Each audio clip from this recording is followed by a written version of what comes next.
Are you scared? I can see you from behind. You can hear me in your mind. Run so fast as you can go. Time will catch you before you know.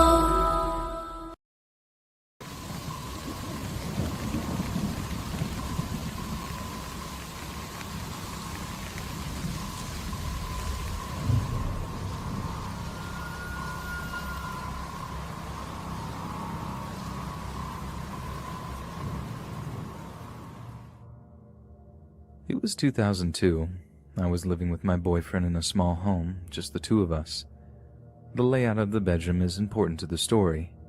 We had a small bedroom with a queen bed.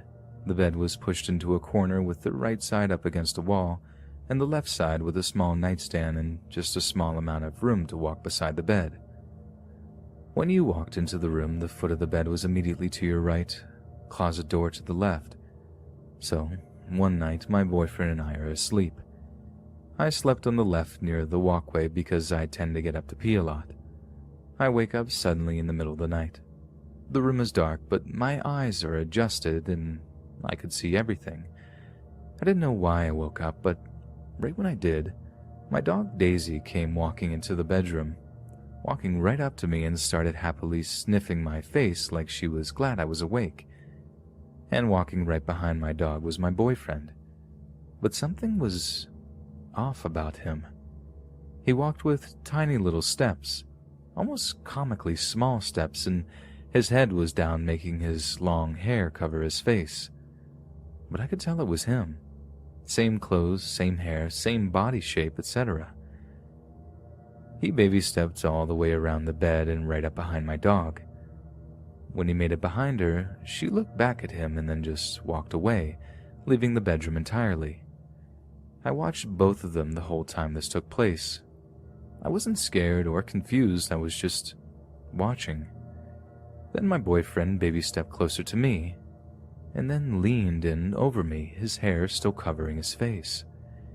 He was leaned so far over me I thought he was looking for something, and that's when I got confused. I was just about to ask what he was doing when I glanced over to his side of the bed. To my horror, there was my sleeping boyfriend. I cannot explain the overwhelming surge of fear and panic I felt at that moment. I was frozen with fear. I couldn't make a single sound.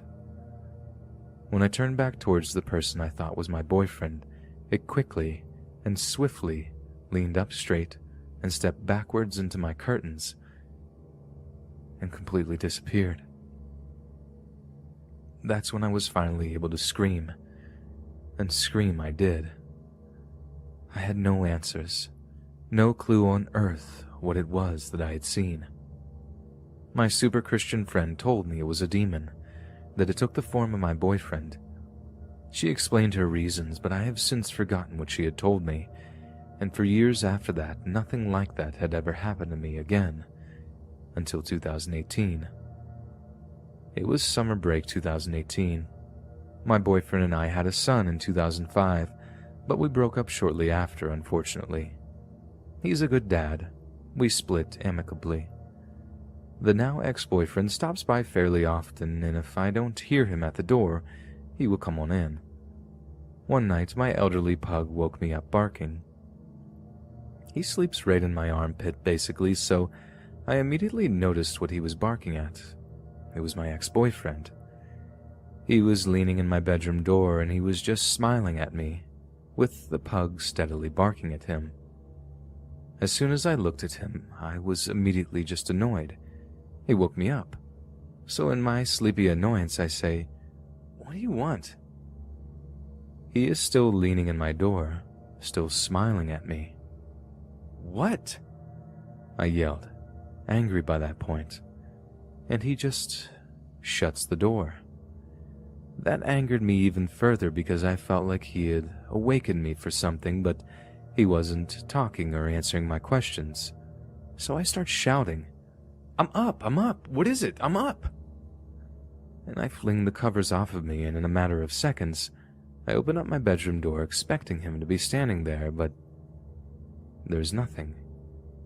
It's just my dark hallway. Not quite grasping what is going on, I walk all around my house trying to find him. He's not there at all. It had been so long since it first happened that I was more shocked than scared. I don't really scare too easily these days. I text him right away. He still remembers the first time this happened to me, even though he dismissed the first occurrence as a really vivid dream, despite me being adamant that I was fully awake when that happened. So, I was surprised by his reaction to the second occurrence. He believed me. What really sold him was my pug, Mr. Muggs. He barked a lot at whatever was leaning in my bedroom door. Something else I didn't realize until I was texting my ex is the fact Mr. Muggs never barks at him. He loves my ex. Another sighting of an entity that looks exactly like my ex, and 15 years after the first time. Very, very odd, to say the least. A month or so goes by. I believe if you put too much thought and emotion into the paranormal, it can feed on that, so I brushed it off. I just didn't give it a second thought beyond the first day after it happened. It was weird, and let's just forget it happened. That kind of thing.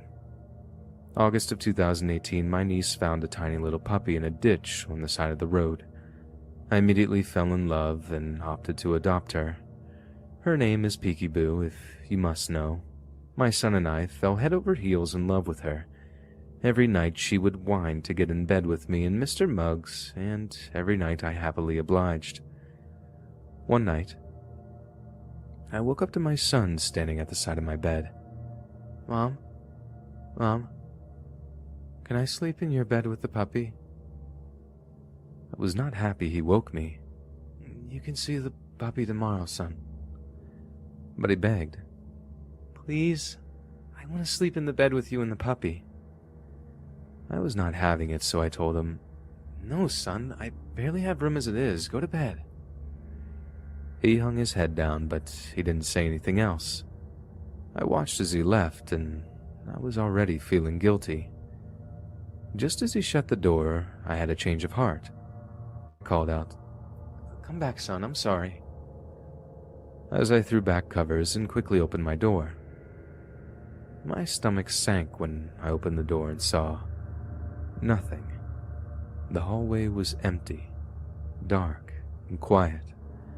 No lights, no sounds. It had been a few seconds from the time my son shut my door to the point where I was opening it back up. I would have seen him so quickly. I walked to my son's room, opened his door, and there he was, sound asleep in his bed. I didn't want to freak him out, so the next day I simply asked him, So, did you come to my room last night? He responded with a yes. I was relieved until he added, When I came to tell you goodnight, remember? That was hours before I had seen him in my room that night, wanting in my bed.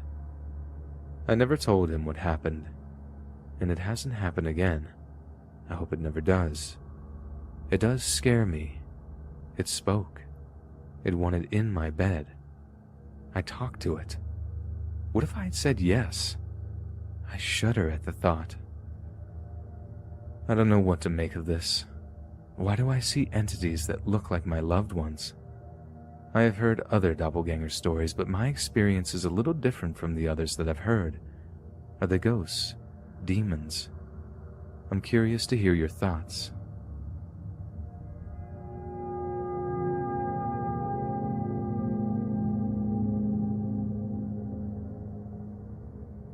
I'm going to preface this with the fact that I was a bit of a skeptic. I love the idea of the paranormal, but straight up never believed in it until about half an hour ago. I was walking my dog along this usual route. It's only a half-hour circuit through a well-lit and safe neighborhood, so I felt pretty comfortable taking him late at night. I'm about 20 minutes into the walk when I notice the only other person I've seen the entire time I've been out. A kid, roughly 9 or 10, walking alone on the other side of the street. This strikes me as odd as it's nearly midnight, but I decide it's none of my business and press on. Then the kid notices me and crosses the road. This is where I get my first proper look at it. They're wearing a thin hoodie, green and gray striped with the hood up, gray cargo pants, and a pair of trainers. Totally normal attire, really. As the kid walked over, I felt compelled to stop. There's a lot of young families living in the area, so I assumed they belonged to one of them, but I felt weirdly uneasy. I'm someone who really struggles with generalized anxiety, and so chalked it up to that initially. They reached me and took down their hood, and that's when I started to actually freak out. Their face was totally androgynous and kind of rubbery, topped off with blacked out eyes. It sounds cliché, but everything about their appearance was just wrong. In hindsight, I'm pretty sure that it was unnatural symmetry that threw me off as much as the eyes, but I can't honestly say that for sure, as the image seemed to evade clear memory. I must have stared at the kid blankly for a beat before it said something pretty close to, "Excuse me, sir, but my friend and I are going to the shop and we appear to have lost our way. Could you please direct us at your convenience?" 1. I'm a girl, so thanks, Demon Kid. 2. I text these words to my girlfriend almost immediately afterwards so I can be fairly sure of the accuracy. 3. There was only one kid that I saw, but can't rule out a second being there. 4. There was no shops open anywhere near where we were. It wasn't just the factual errors that threw me, but the tone too. It was mechanical and kind of awkward, almost like if you read a Dr. Seuss book. That's what it reminded me of anyway. For some reason I felt like the kid wanted to come with me. As it said these words, it kind of leaned into the direction that I had been walking in. I know it had asked for directions, but I can't help but feel that the next step would have been asking me to walk it there, or even worse, asking to come home with me to call someone as it was lost. I told it that I couldn't be of any help, and it frowned at me and went to open its mouth, but whatever weird compulsion that had caused me to stop broke, and I made to walk home. After a few steps, I turned to look back, and the kid was gone. Like I say, I'm not one to jump to paranormal conclusions quickly, and in a slightly older kid, I might have assumed blackout contacts as I have them myself, but everything about this was just terrifying. I can't explain why I know with such conviction that what I saw wasn't human, but either way, I know it. I won't be walking that route anymore, and certainly not after dark. If you can offer a logical explanation, then please do, because I'm pretty sure I'm just crazy.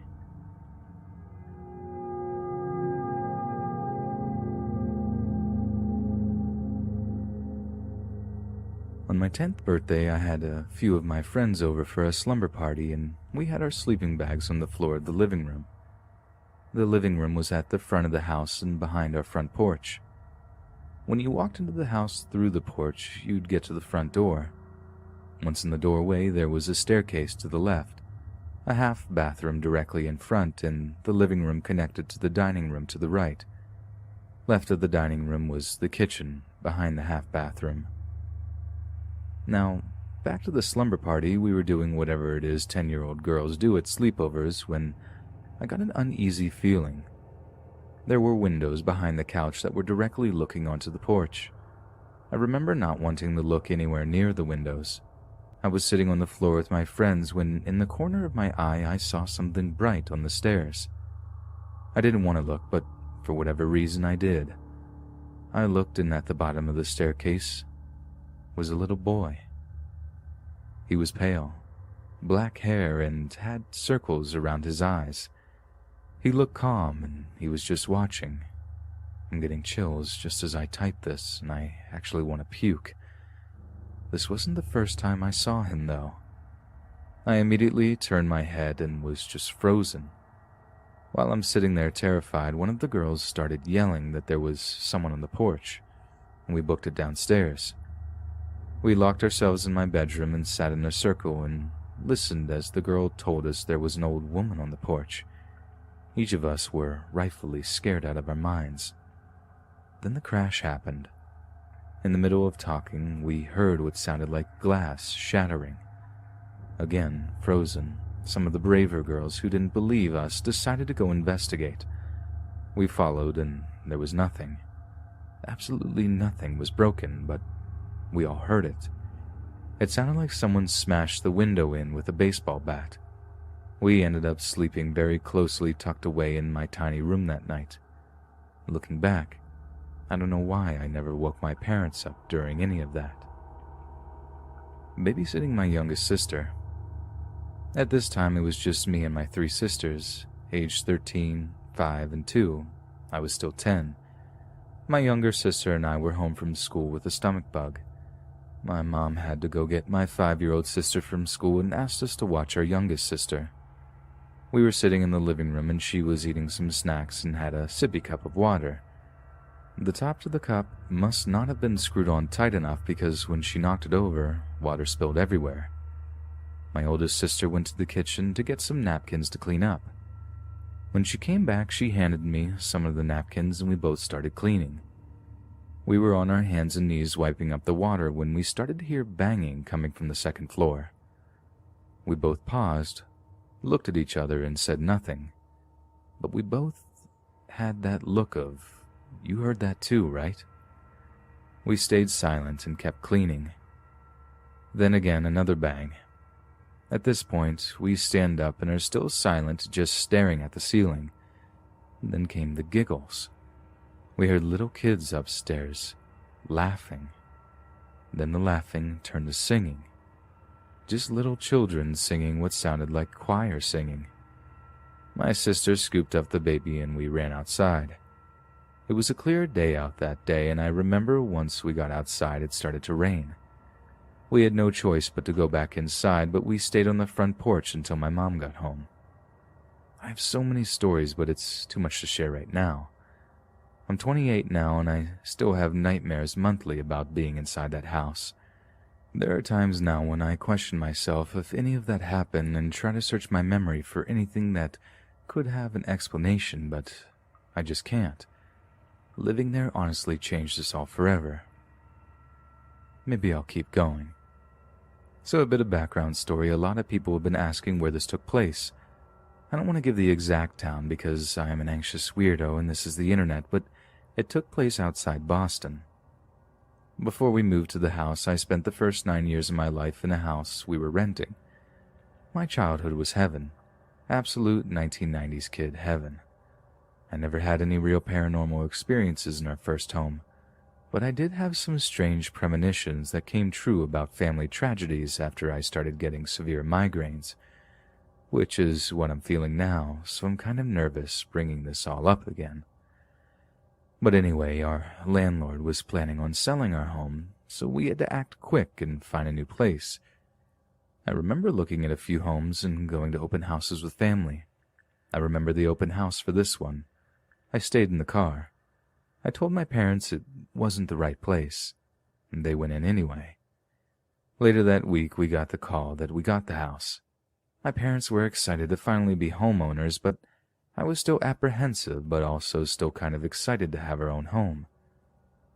After the years spent there, they decided to take me to every open house afterwards to make sure the homes were clear. My dad still asked me to pick lottery numbers for him. We finally got ourselves moved in. It didn't take long to realize things were off. The house was a 2-story. Like I said in the first post, the first floor was the kitchen, dining room, living room, and half bathroom. The upstairs was a full bath and 2 bedrooms. We were a family of 6 at the time, so my 2 younger sisters had the bedroom next to my parents' room, and the basement was converted to a bedroom for my older sister and I. I never slept in there, though. I shared a bed with my younger sister in her room. The basement had its own creepy vibe, as most basements do, and that's where we saw the woman in the wedding dress the most. My older sister was brave to sleep down there by herself. The basement had this weird stage-type thing. Right by the laundry room with the boiler and stuff was this area that was just one big step where we kept some storage. To block off the clutter, my sister decorated it with those hippie beads. Think Britney's Oops, I Did It Again album cover. There was one time my sister was laying in her bed doing homework and my mom was in the laundry room doing laundry when they started to hear the beads clanking into each other. My mom poked her head out to see what the sound was. When she saw them swaying, she walked out and stood next to my sister just to watch what was happening. They then began to shake even more violently, like they were about to be yanked off the ceiling. They ran upstairs and stayed away from the basement for a while. My mom was always scared to do laundry after that. She said she always felt someone watching her down there, so she would sing to herself to stay calm. I can't remember the timelines of all these events, they're all just scattered in my brain, so I'll start with the events in the basement and bedroom. In the basement, we went away on vacation for a few days, and the house, although it was nice, started to get a lot of problems, one being mice. We never saw one, but would hear scratching, so before we left, my dad put mouse traps around the house. There was a hole in the ceiling in the basement where my dad placed one. When we got home, he went around to collect and check the traps. When he reached into the ceiling, he found the trap was gone, but found something else in its spot. It was a postcard, dated from the 1930s. It was what you would imagine an old postcard to look like, stained and worn. It was signed and dated with a name we didn't know, and read, "Wish you were here." I wish we kept it, and I wish I remembered more about this, but my dad got rid of it. He didn't show it, but I'm sure he was creeped out. We never found the mousetrap. The bride in the basement. This one scares me the most, even though I didn't see it.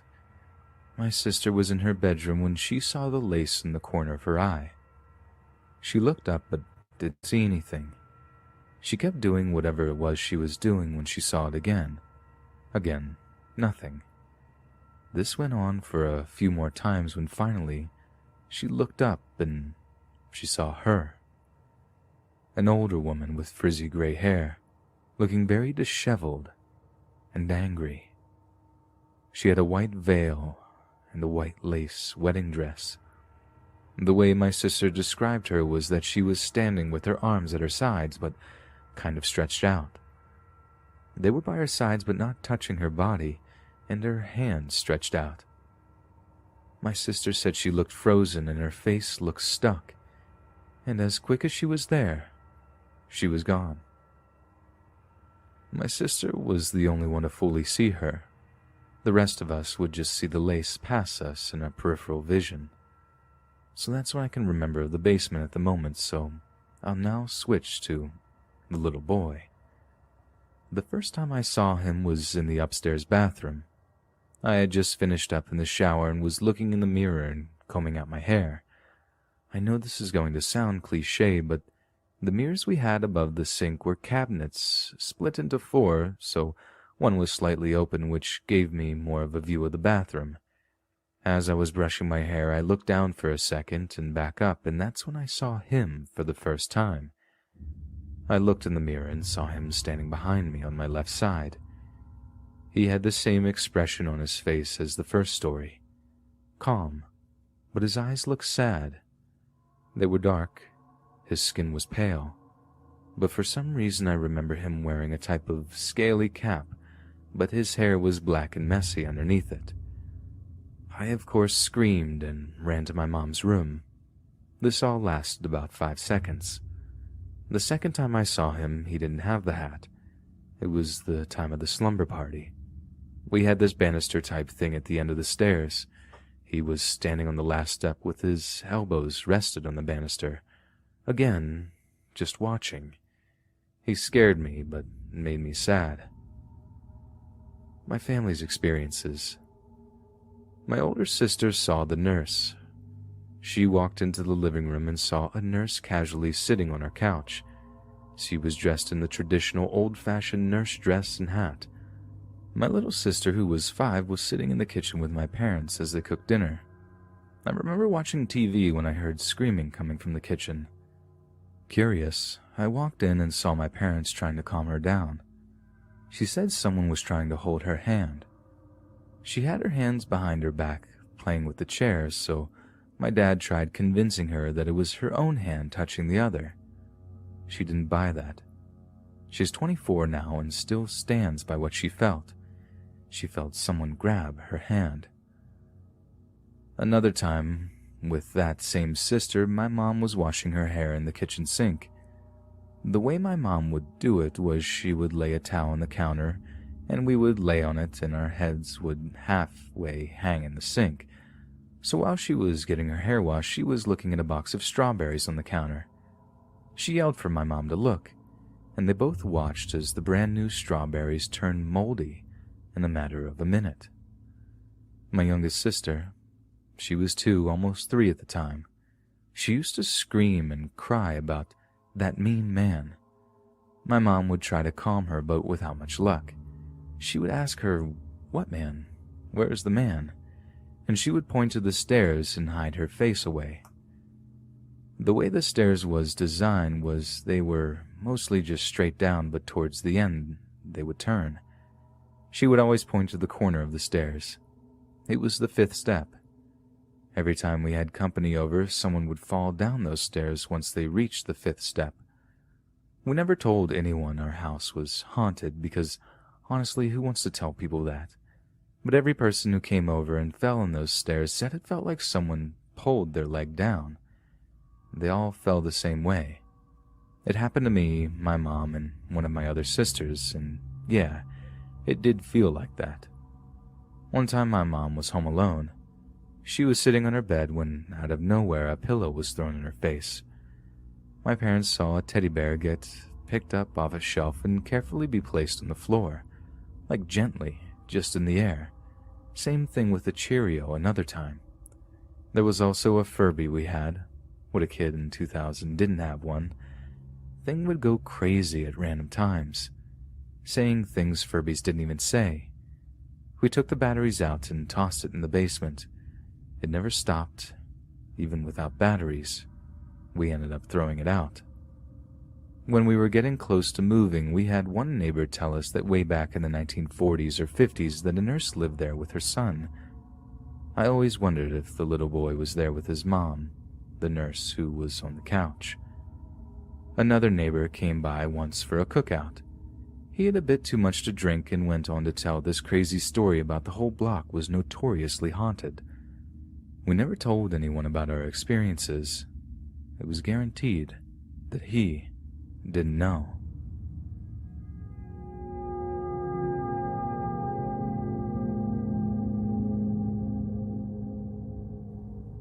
My mom has had many, many strange and paranormal encounters in her life, including meeting her own doppelganger as a child.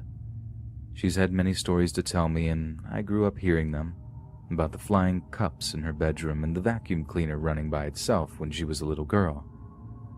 However, there's one that still baffles me to this day, and I want to know if anyone else has ever seen this creature, or knows anything about it. Years ago, before I was born, I'm 18, so it's been a good while, my mom has been staying at her best friend's house for a while. Her best friend was married, so her husband was also there, but he and my mom barely interacted with each other when she was there. He always kept to himself and still does today. They're still friends. As my mom put it, she was parked in her friend's driveway, waiting for her friend to come out so that they could leave. My mom was alone in the car, fiddling around with the buttons and such, and she glanced in her rearview mirror. What she saw horrified her, as she said. In the rearview mirror, she saw a large black dog walking on its hind legs. Now, I am a skeptic of everything, so I asked my mom if it was just a random big old dog standing up on its back legs and using the car for support. She insists that no, it was walking. like a human. It didn't touch her car. It walked along the sidewalk like a human would. It didn't once get on all fours. It walked on 2 legs. She swears this, and I can see by the genuine terror in her eyes that she's telling the truth. I asked if she saw the legs. She said as soon as she looked behind her, it had vanished into thin air, gone like a ghost. When she looked around, there wasn't a single dog or person in sight. And that's not the scariest part, for me at least. My mom visited her best friend again, not at the house. She hates that house now. A few years ago, and the subject of spirits came up. My mom told her exactly what she told me about the dog, or whatever it was, walking behind the car in her driveway because she'd never told anyone. Her best friend looked at her, pale in the face, and said, "My husband told me he saw that too. It walked on 2 legs." 2 people saw the exact same creature in the same spot at different times. I've heard legends of dogs and how if you see it so many times, it signals a certain fate or fortune. But what was that? Have any of you seen anything like this? I'm terrified because I just passed my driving test, and if I see this thing or anything remotely unnatural in my rear view, I'll actually have a heart attack. I want more information on this walking dog. Is it some sort of omen or warning? Was it just that house that haunted? What did my mom and her friend's husband really encounter those days? Nowadays, we have a backup camera in our cars. I don't ever want to see inhuman legs walking like that in my camera. I already have a bunch of eerie things going on, and I don't want to be any more afraid than I already am.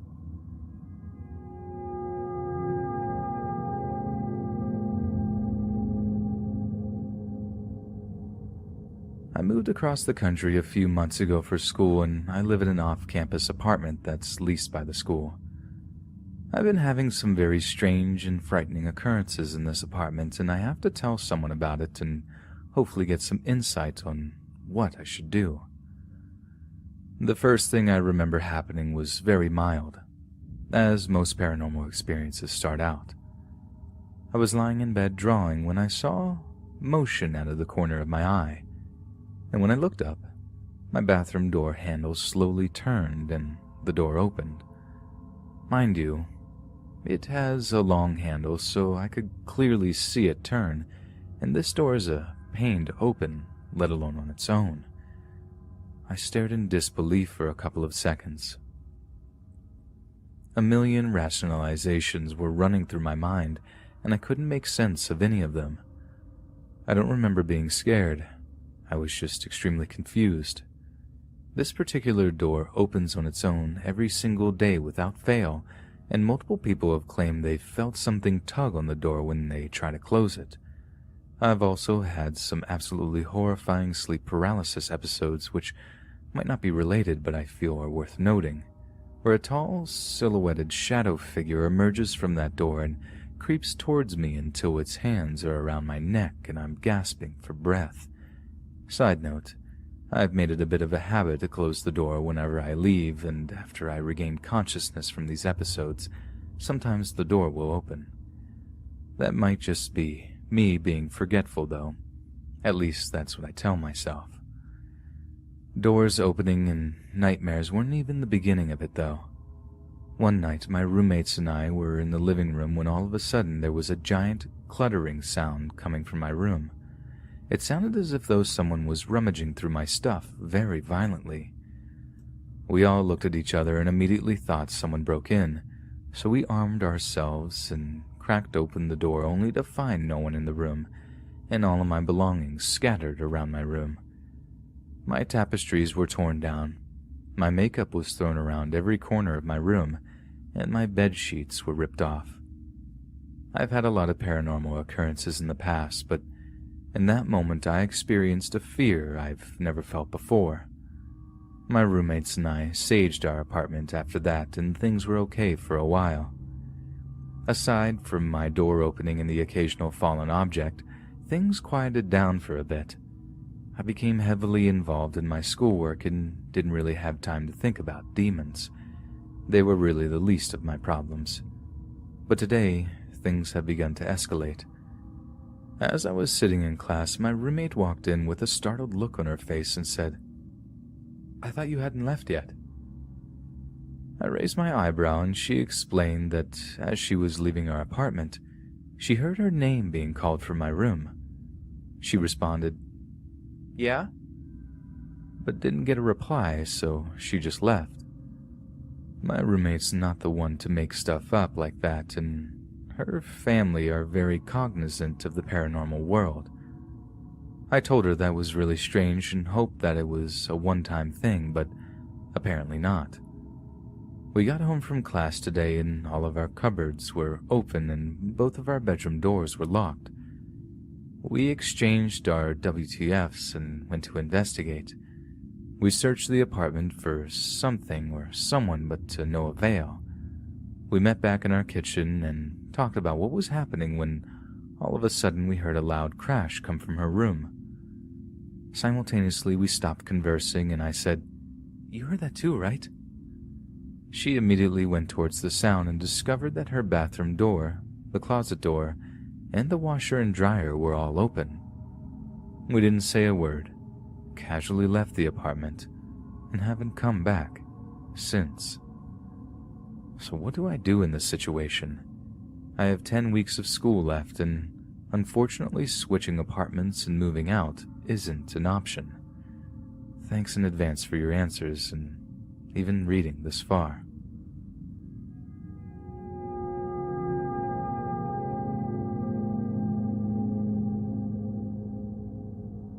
This just happened about an hour and a half ago on my way home from work.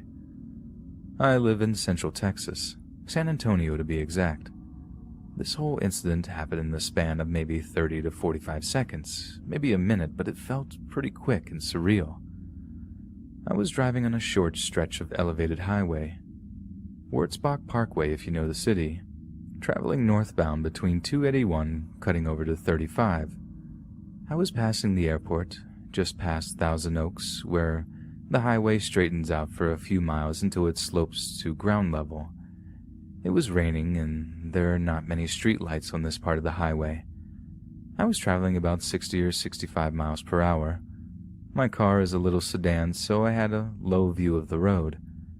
I was the only one on the highway in either direction, aside from a pair of headlights several miles behind me.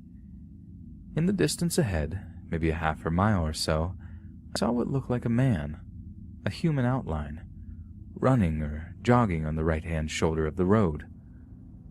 Aside from it being nearly 1 a.m. and on an elevated stretch of road, I didn't think it too odd. There's lots of drunks in my city and stranger things have happened. Nonetheless, I moved from the right lane to the left just in case. As I approached, I became aware that this silhouette was not getting taller, as you would expect as your perception shifts. Instead, it stayed the same height. I estimate maybe 3 or 4 feet tall based on the fact that its head came to about the same height as the hood of my car. I slowed down to about 50 to 55 and stared at the back of this thing, trying to make out details through my rain-soaked windshield. As soon as I got close enough for this thing to be fully in my headlights, it dropped down to all fours, as if it was trying to mimic an animal. I know this was not any animal I've seen. Its size was that of a medium-sized coyote, but it was running distinctly like a person attempting to run like an animal. Its hindquarters were raised up in the air and I could clearly make out buttocks, and its legs kicked out sideways. If you've ever seen documentaries about feral children, it'll give you an idea of the gait that I am attempting to describe. The only thing is that no human I've seen could run on all fours at the speed this thing was going. The creature was entirely naked and oily black and smooth. The rain glistened off its skin with a shine like wet black marble or obsidian. I could make out muscle tone and everything as this thing clipped along. As it dropped to 2 legs, it lost some speed, either intentionally or just from the change in gait. It was running about the same pace as a person could sprint. I passed this thing and it looks over its left shoulder towards me. Its face was flat, with a flat, wide nose. It had big eyes. I could see the whites and dilated dark pupils.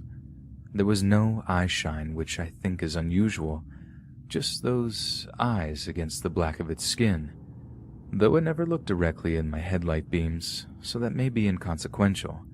It opened its mouth at one point as it was looking at me as it passed.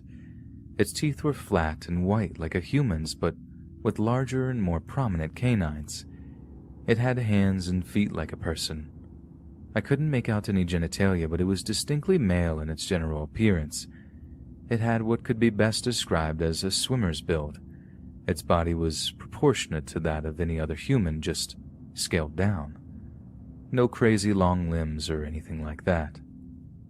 I did fumble with my phone with the intent to try and take a photo, but to be honest, I was enamored and excited and trying to take in as much detail as possible while driving on a dark, rainy road. I also didn't think a photo would show much because dark, rain, and the glass in my car windows. But now I'm seriously thinking of getting a dash cam. I hope that the car a ways behind me saw this thing. It was pretty obvious. I hope I've provided enough detail for an accurate report. I have no idea what I just saw, but I'm glad I saw it.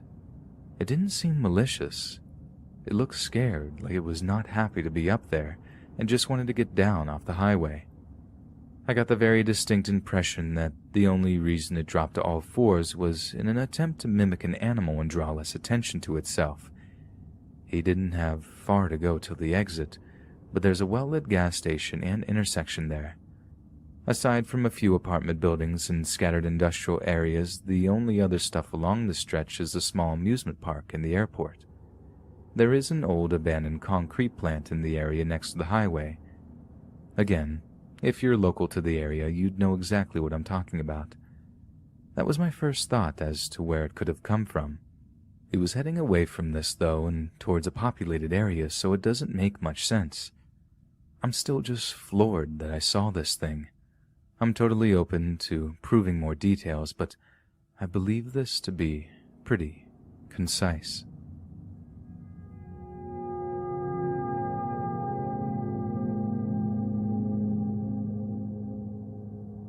When I was 16, I got a job as a personal assistant cleaning lady for a very wealthy couple who lived in a big, beautiful mansion on Lake Michigan. It was a great job at the time, but after a while I had to quit because of everything going on, and I'll tell you exactly what that was. I made $12 an hour as a 16-year-old girl, and that was just crazy to me at the time. But now I know it's because the homeowners couldn't get anyone to stay and work for them. It could very well be because they're both major idiots, but I honestly didn't see them all that much during the school year, so it was fine. I would work 40-hour weeks in the summer and part-time while I was in school.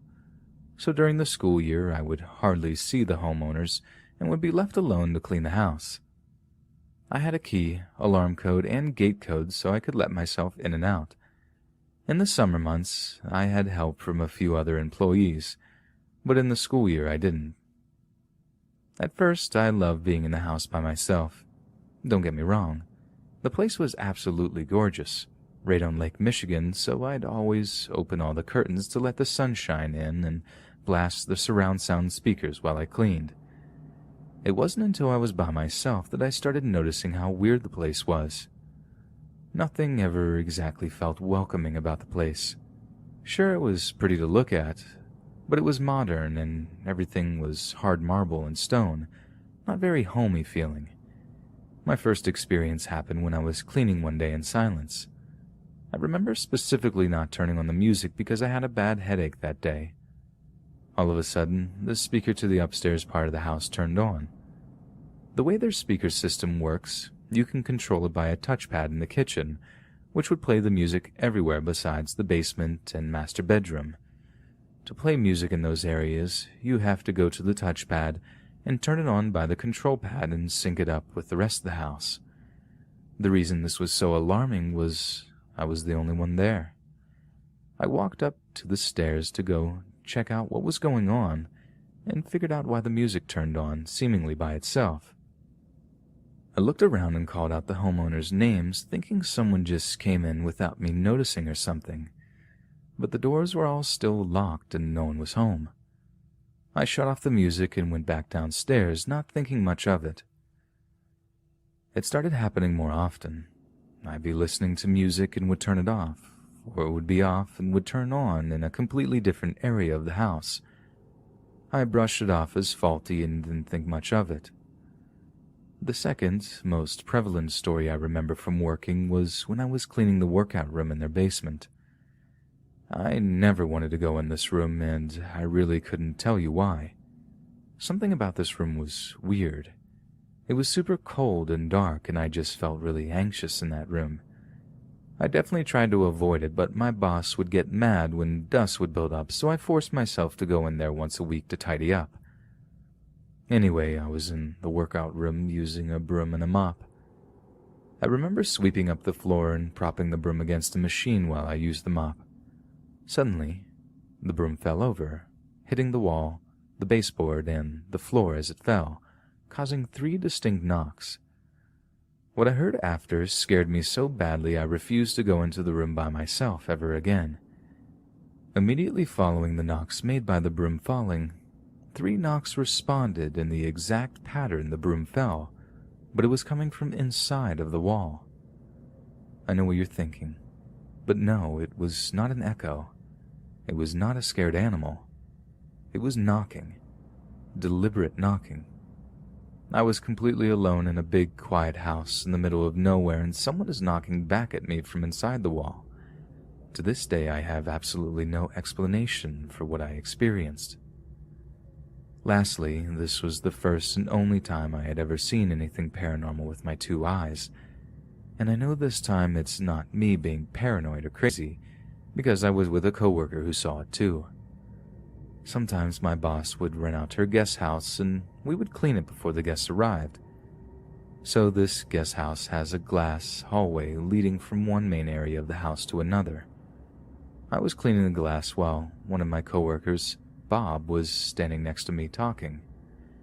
Just then, I catch a glimpse of what looked like a boy in a blue shirt run by. I turned my head just as Bob turned his as well. He asked me if I saw that too, and I said yes. Now, those are the craziest things that have happened while I was there that I can remember. I know there's more, but it was almost 6 years ago now, but if anything more comes to me, I'll be sure to update.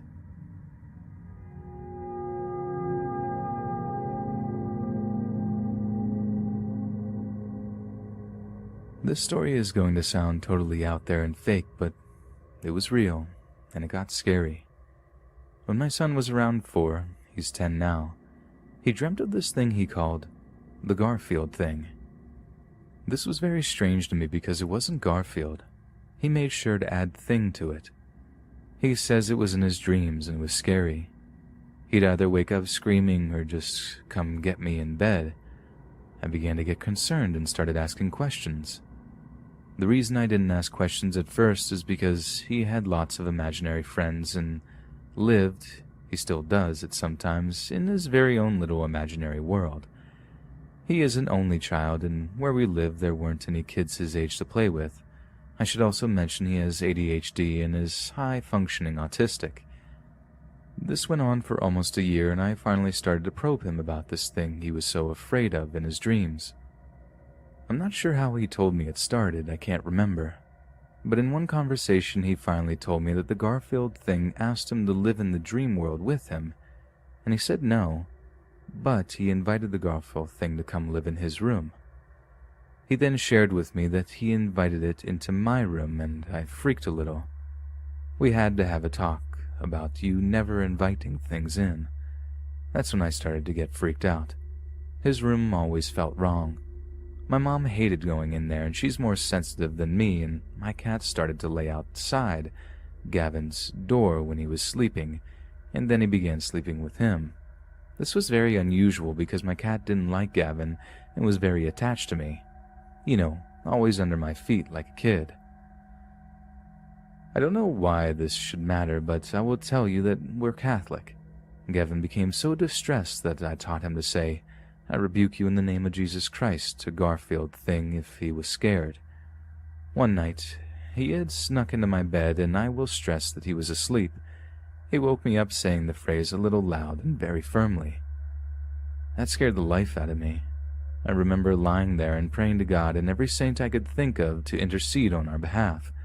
I truly believed, still do, that he was being attacked, tempted, or latched on to by a demon. I prayed in every room in the house. My godmother had told me once that she would say St. Michael, sick 'em, so I appealed to St. Michael for help. After that, things did start to calm down some. Garfield things stopped coming to him in his dreams every night for a time. Then, when he was maybe 6, Garfield things started visiting again. Gavin was in school and needed his rest. Because of his disabilities, he already was having a tough time in school. He's a little immature for his age and kind of weird to the other kids because of his issues. Things were spiraling, and I just prayed that Garfield thing would go away again. Because of Gavin's issues, he has been in therapy since he was 4, and the way they do therapy that young is the parent is in the room. When he turned 5, he had to move to a new therapist because he aged out of the one he was with, and that's when he started being in the sessions alone. I would get brought in about the last 15 minutes to be told what they worked on. He told his therapist that the reason he was acting out in school was because the Garfield thing was keeping him awake, asking him for stuff. Now he was seeing it when he was awake. His therapist didn't know what I was certain it was, but he told Gavin to do this. Tell Garfield he's only allowed to ask for one thing, a blanket because you need your rest. I had never shared with Gavin what I believed because I didn't want to scare him worse. His therapist did something I was unable to do. By having Gavin do that, he unknowingly took Garfield thing's power away. He managed to get Gavin to believe it was an imaginary friend and he was in control of everything that happened, and it worked. Garfield thing became Garfield and wasn't scary anymore. He was like in the cartoons or comic strip. I will forever be grateful for what the therapist did because he managed to take all the evil power away and give power back to my son. We moved, not because of that, and nothing feels off in this house, although my dad still wants a priest to do a blessing, and he even talked about doing an exorcism on the house. This was after my son confessed to me last week that he just wanted to end his own life. He has a therapy appointment, and he talked to our priest and seems better for the moment.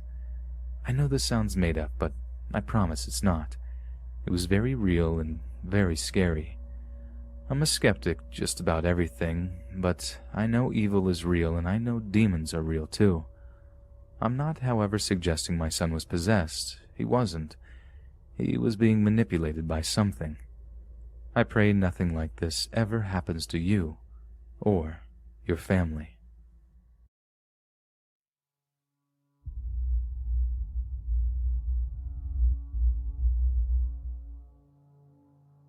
About 5 or 6 years ago, I believe I was 11, I went over to my friend who lived down the street to ask him if he wanted to come play outside. Since neither of us had a phone, we usually just went over to each other whenever we felt like playing outside, hoping the other person was home. This time was no exception. I rang the doorbell and waited, but nobody came. However, since it was a warm summer day, I thought that maybe my friend and his family were sitting in their backyard and couldn't hear the bell. Right next to the front door of my friend's house is a window that allows you to see all the way through to the other side of the house, including a backyard window. So I peeked through to see if they actually were in the backyard. There was no one in the backyard, however I did see my friend's older sister sitting at the kitchen table behind her laptop, her back towards me. Excited, I rang the doorbell again, yet still no one responded. Confused as to why no one came, I stared through the window again to see my friend's older sister still sitting behind her laptop. I tried to draw her attention toward me by calling out and knocking on the window, to no avail.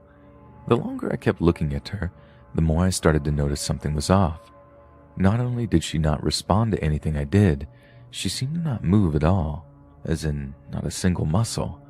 In fact, The longer I looked, the more certain I became she wasn't even breathing, although that would have been hard to see from that distance while she had her back towards me. She was also holding her right arm in a weird position, as if she were in the middle of moving her cursor. From what I could see, nothing on the screen of her laptop was changing either. The longer I kept looking, the more uncomfortable I became. It all just felt so unnatural. At some point, I went to the door, opened the letterbox, and yelled her name through it. I repeated this process a few more times while staring through the window in between, when I heard a sudden loud crashing noise come from inside. I immediately moved back to the window again to see what was going on when I saw that my friend's older sister had now stood up, her back still towards me, the laptop seemingly having disappeared. Needless to say, at this point I'm starting to get creeped out, yet I decided to knock on the window and call out her name again. For a very short moment, nothing happened, when all of a sudden she turned towards me. Her face was not that of my friend's older sister. It was a face I have not come across and have not since, but it looked furious. Before I could do anything else, she suddenly started running to what appeared to be the front door. I started walking backwards when I heard a loud bang against the other side of the front door, at which I just turned and ran. At first I believed it was just some dumb prank my friend and his family had played on me, but when I asked him about it the next day at school, he looked at me in confusion. He told me with a serious look in his eyes that he and his family, including his sister, hadn't been home for almost the entire afternoon that day, but that when they came home they did find his older sister's laptop on the floor, and they had assumed it had just been too close to the edge and had eventually fallen off. When I told him what I had seen, he didn't believe me, quite logically so. I wouldn't have believed something like that either if I hadn't seen it with my own eyes. Even after all these years, no one who I have told my story to believes me, but I'm certain that what I witnessed that day had happened, and I often spend quite some time wondering just exactly what had happened. It still scares me to this day, and I can't find anyone who is willing to talk about it seriously. Maybe someone here has any idea about just what went down that day.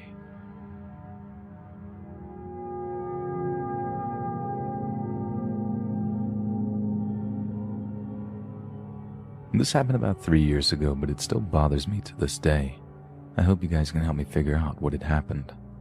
3 years ago, I went traveling with my boyfriend through Peru.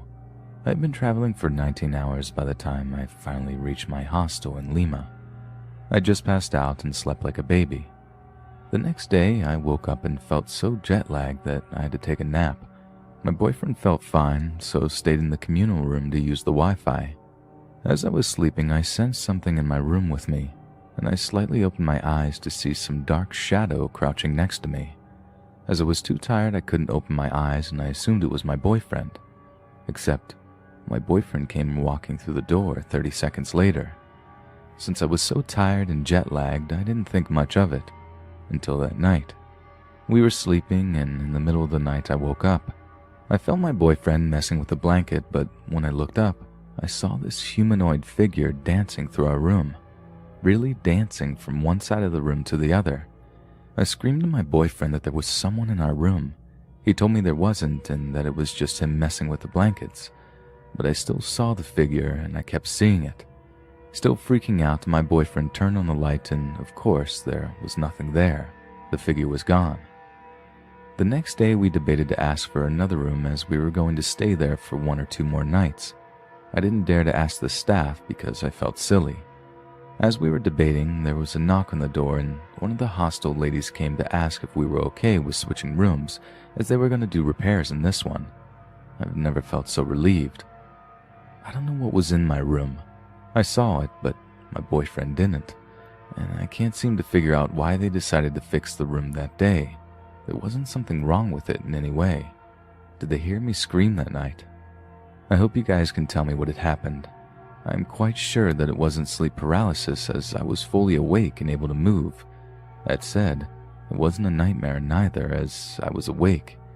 I hope that some of you might have some experiences with this and share your thoughts. I am open to anything that can help me solve this mystery that has been haunting me for the past 3 years.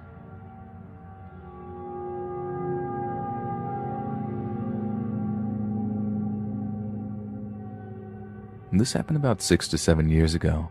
I don't remember the exact date, but I remember the events leading up to this in great detail, and I'm interested in what other people might think about the situation. At the time, I was 17 to 18 and had a little Russian doll on my bookshelf that my mom got from one of the friends she made in Russia when she studied abroad there. It's a super tiny doll, only about 3 inches tall, a female dressed in traditional Russian clothes. The doll was sat on the top shelf about 3 to 4 in back and behind something else. Now, ever since I was little, the hallway upstairs always creeped me out. My bedroom is up at the left at the end of the stair hallway, and the hallway leads up to my bathroom. In order to go to the restroom at night, I have to go through the end and corner of that hallway. It started kind of subtly. Occasionally, around 6 to 7 years ago, I will wake up to find something having fallen. I had a 3D heart puzzle on my makeup box, and I would wake up to find it had fallen on my dresser and split right down the middle. Sometimes I would wake up to find the tiny doll laying face up on the floor. This is where I started to get a little bit creeped out. This doll was set further back than it was tall. If it fell over, wouldn't it have fallen onto the floor face down? Why always face up? This is where things got really freaky, and I'm still really creeped out by it all these years later.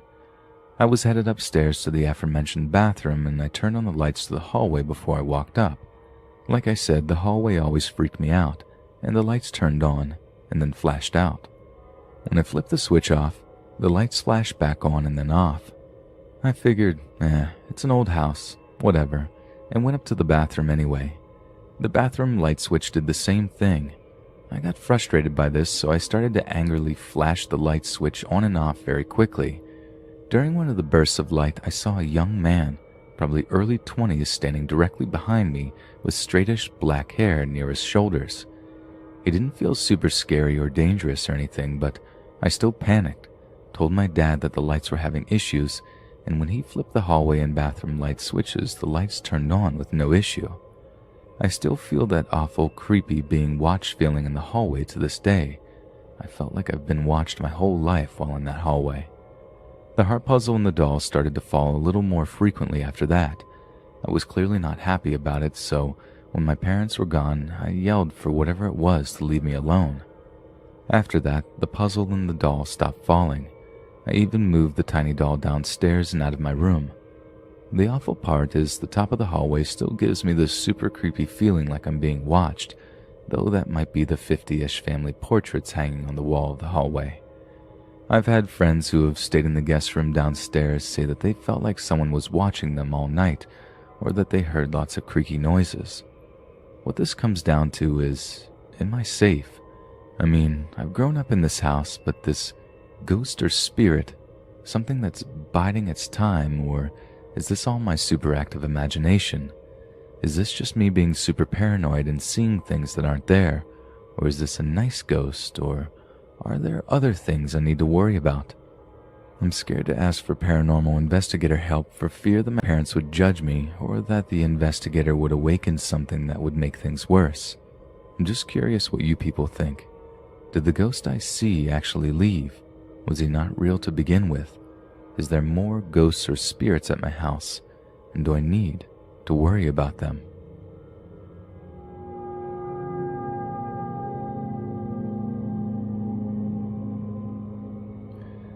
A little backstory. I grew up in an old bungalow home in good old Milwaukee. Majority of these homes were built around the 1890s to my knowledge and have a lot of character. Certain areas of my house have always gave me an eerie feeling, such as my play area in the attic, and there were always odd occurrences. For example, my parents' wedding picture had slammed off the display once, and a different time they heard the glass doorknob to my bedroom door open, only to find me asleep. The bedroom is where the story takes place. My room was set up to where my bed was on the same hall as the door leading to the main hall, and across from that door was a different door leading to my parents' bedroom. On the wall in between was a radiator. I was about 5 or 6 at the time. At night, I would sometimes see a black figure with a top hat. Weird, right? In the corner between my parents' door and radiator. I couldn't make out any details or see a face, but I knew it was staring at me. To this day, I still remember that feeling. I would always hide under my covers and peek up to see it still standing there. For the majority of my life, I brushed it off as a dream and hardly thought of it. About 5 years ago, my whole family was hanging out at my aunt's house, which was a few blocks away from my childhood home. We had been moved out by then. My aunt had found a bunch of old newspaper clippings and photos hidden in her attic, which got us all talking about how old the houses around there were, the history, and our creepy experiences, and I started to share my story. Once I was done, my mom told me about how one night she was in bed, their bed faced the wall and the door that connected to my room, and she saw a short, black figure run across the wall into my room. At that point, I distinctly remember saying, "Wait, what? That wasn't a dream?" My dad continued to say he always saw shadow figures upstairs when he was working. I'm not sure what or who that figure was, but knowing that was legit is something that still gives me goosebumps.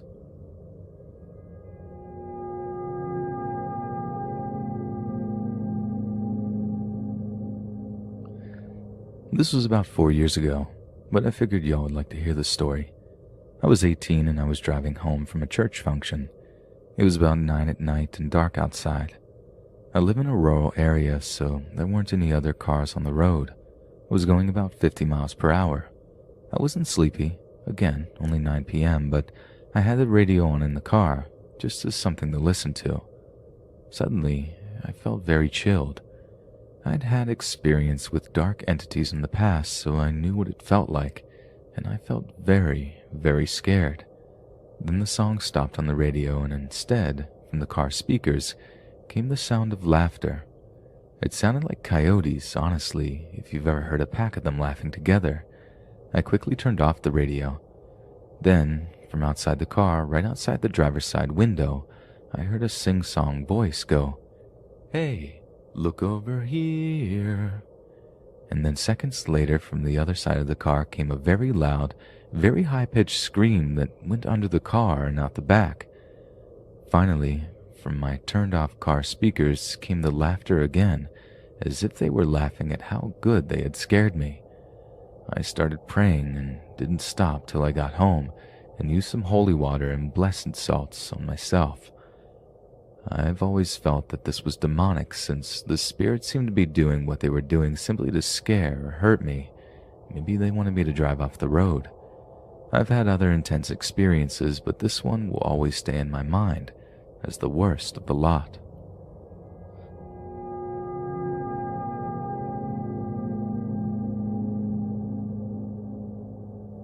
This morning I was downstairs watching TV and my brother is playing in his room. He's almost 4, and just out of nowhere he comes running down the stairs yelling "Sissy" hysterically, and it wasn't like he accidentally hurt himself. He was genuinely terrified. I've never seen this kid terrified once, and he's hugging me, and I'm asking if he's okay, and then he just stops crying and acts like nothing ever happened. I kept asking him what happened, and he either just said nothing or ignored me. But now he won't even look into his room and insists on keeping the door shut. We did have something happen about 3 years ago when he was just a few months old, and I'm wondering if it could be connected. Here's the story. Basically what happened was my family and I lived in this super old house, the one before our current residence, that was clearly occupied by something else, but it was friendly and playful. We respected his doings and he respected us, and it was just things like the light switch turning on and off. Physically, not electrical, or it would be footsteps down the hall. One of my friends actually ended up getting photo evidence. I'll have to see if I can find it. But either way, when my mom had my little brother, is when things got a little worse. We have this mirror. I think my stepdad calls it a scrying mirror. Someone correct me if I'm wrong, but the frame is black and the glass is tinted red, and there's a skull on the top of it. Keep in mind this little stone skull weighs 5 pounds. One day I was just watching my brother and there was an insanely loud sound. The windows actually vibrated and the skull flew across the room, 8 to 10 feet right next to my head. Considering how much the thing weighs, you'd think it would just fall on the ground if it were to become loose, not fly. So for obvious reasons, I was freaked out and spent the rest of the day at my neighbor's house until my parents came home. Fast forward a couple of months, my parents had gotten this old freezer from an estate sale where this old couple had passed. You see where I'm going with this. And once we got that freezer, is when things started going downhill. Basically, little things happened, like I would feel my hair lightly pulled, and I would wake up with bruises. Keep in mind this stuff was only happening to me. This entity was getting more and more violent, and it was concerning my parents and I a lot. I ended up telling a friend about this, and this friend's mom happened to be, I don't know what to call her, but she had me talk to her mom, and her mom could describe our backyard. This friend had never been to our house, neither her mom. Her mom could even tell us exactly where we had buried my mom's pig. A spiritual lady, I suppose. So that caught my parents' interest, and we had invited her mom over, and she automatically felt drawn to that freezer in the garage. And she explained that the first friendly one is still there, but the older man that had passed away was attached to the freezer and had become possessive over my little brother, and she had explained that he did not like me. So about 2 days after that, my parents took a trip with my friend's mom up the coast to just do whatever, I guess, and that night was probably one of the most terrifying nights of my life. It's been 3 years since then, and I can still hear and see everything in my mind perfectly. Since this post is already incredibly long, I'm going to try and make it as short as possible. So I'm watching my brother, of course. He was only 10 months old at this time, and it was around 8:30 at night, and he had fallen asleep on me, and I was watching YouTube on my laptop, TV off, everything off except for the living room light, and I swear to God it was straight out of a movie. There was a loud bang, my brother starts screaming, and the TV turned on and all his toys turned on, and I just got out of there and ran to the neighbor's house, called my parents, and they got home within 2 or so hours. So after that night, she made a plan to bring up another one of her spiritual friends the next day, and they wanted to do something with my parents at the house. They still hadn't told me what they did, but they had me take my brother to a neighbor's house to do what they had to do, and after that day there wasn't an issue with anything or anyone. No, we don't have the freezer anymore, but I am curious. Do you think maybe that entity had stayed hidden in something of ours and decided to show up again? And if that is the case, why would it wait 3 years?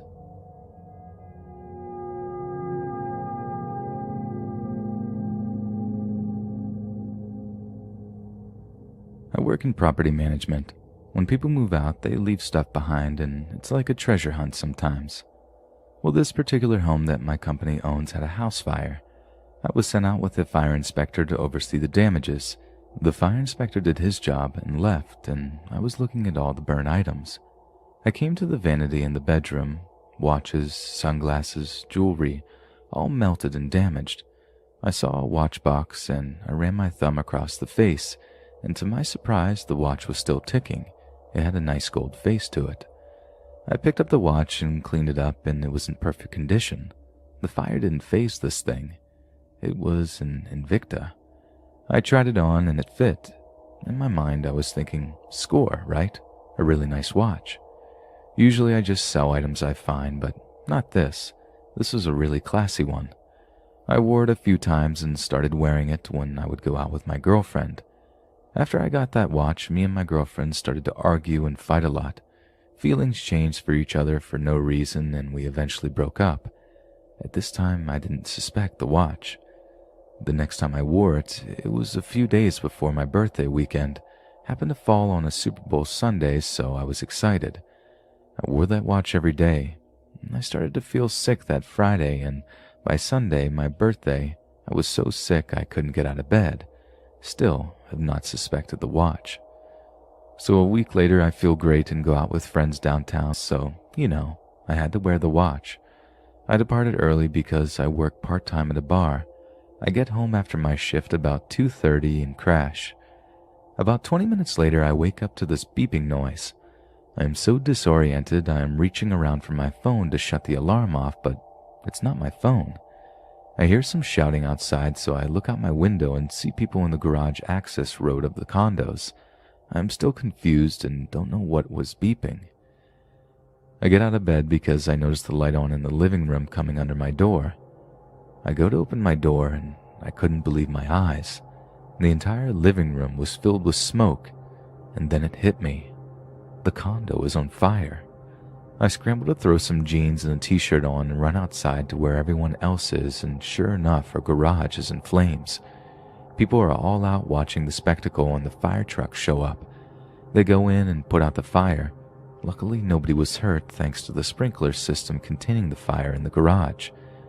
As the smoke clears, we can finally assess the damage, and lo and behold, it was my roommate's drone battery that had exploded when he was charging it. It was charging on top of my plastic bins that had all my keepsakes, yearbooks, pictures, my artwork, ticket stubs, comic collection, memorabilia from trips, just stuff that can't be replaced. I'm looking around and nothing else burned. Nothing, just my stuff, and nothing was recovered. After the shock wore off, I was lying in bed in tears because I lost everything, and my mind was racing, and I was thinking, why me? Then I rolled over and see the watch, and started to put it together that every time I wore that watch, something terrible happened, and the fire was the final puzzle piece since I found that watch in the fire. Since then, I have not touched the watch. It's been in the same place since February, and everything has been going really good for me. I refuse to touch it or move it and have been wanting to get rid of it. The first thing I did was call the previous tenants and try to get a hold of them.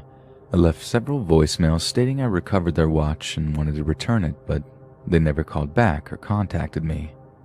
I feel I can't give it away or sell it, as it may be bad for me putting that burden on someone else or spending the money from the watch and something bad happens with whatever I purchase.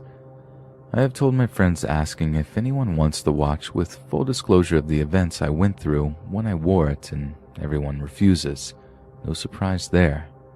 So my question is, how do I rid myself of this item without causing any more sinister accounts happening to me?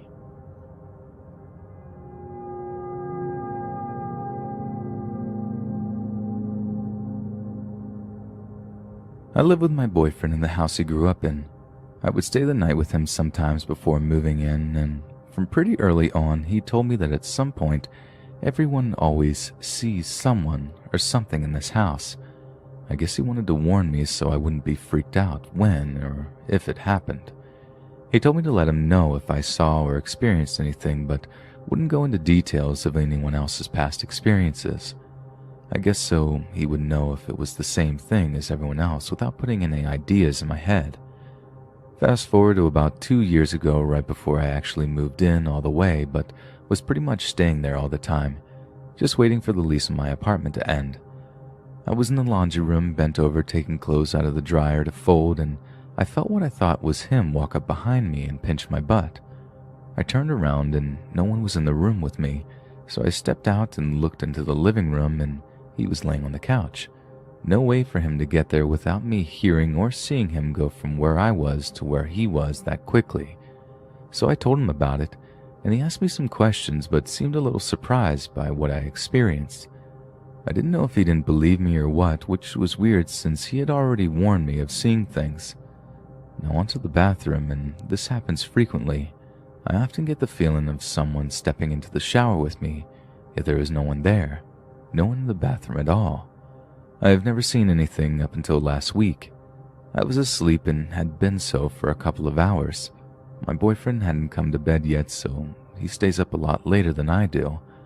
I woke up a little after 1 a.m. because I heard him come into the bedroom, so I looked over towards the door and there was someone standing next to my closet, sort of leaning against the door.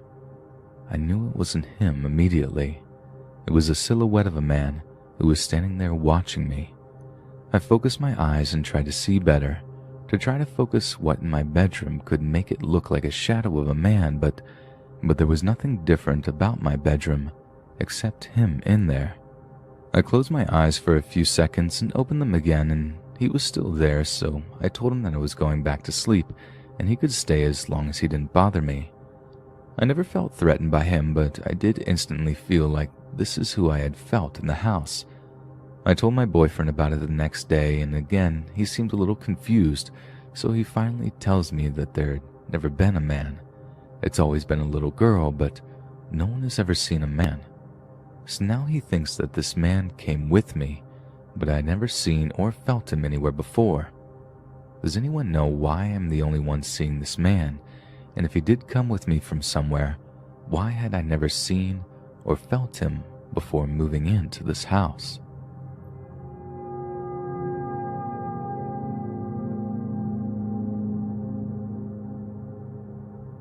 I thought it might be fun to share the weirdest and scariest events of my life, of all types, natural and supernatural.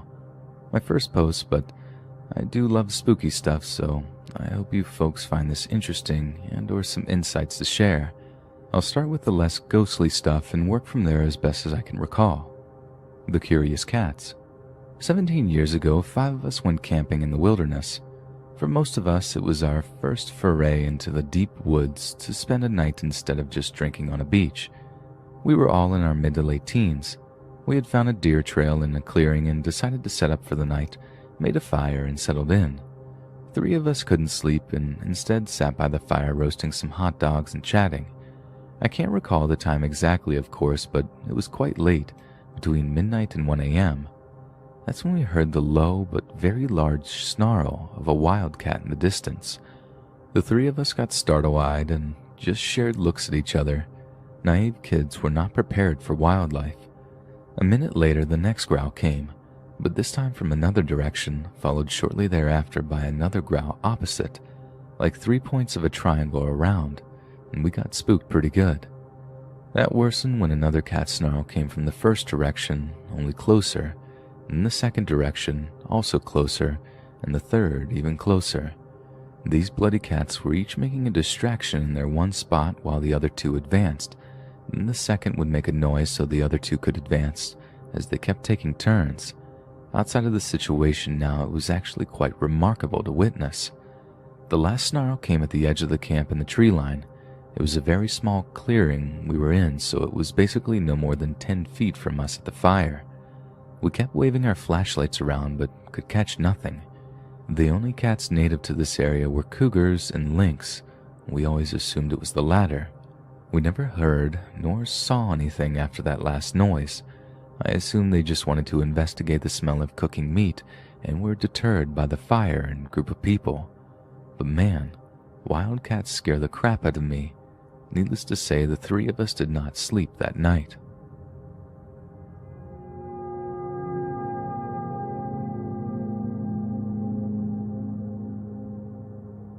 A path less taken and stalked. 8 years ago. Again, wilderness fun. This one started off quite funny but changed quickly at the end.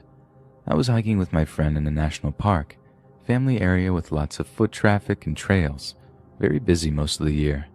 The trails were quite easy, however, and we wanted to actually get some decent exercise, so we were watching for the trails that branched off and looked a little more adventurous. All the trails had colored ribbons, and we spotted a small, rough trail with a different ribbon down the way, so we decided to follow it. The trail became increasingly difficult, until eventually there was no trail and our only guide were the markers in the distance, climbing up harsh terrain and forcing through thick foliage. The trail finally ended as we reached a recess in the canyon wall with no other direction to go and a deathly plummet to the rocks and water below. What kind of god-awful trail is this? And we looked at the final marker next to us at the end of the line. Search and rescue. It was search and rescue markers we thought were trail tags. Hilarious to us at the time, but we were still kind of annoyed. We began our long descent back to our campground. About half an hour from the end, I got a sudden panic. You know that feeling you get when you can just feel someone watching you? That, only with malicious intent.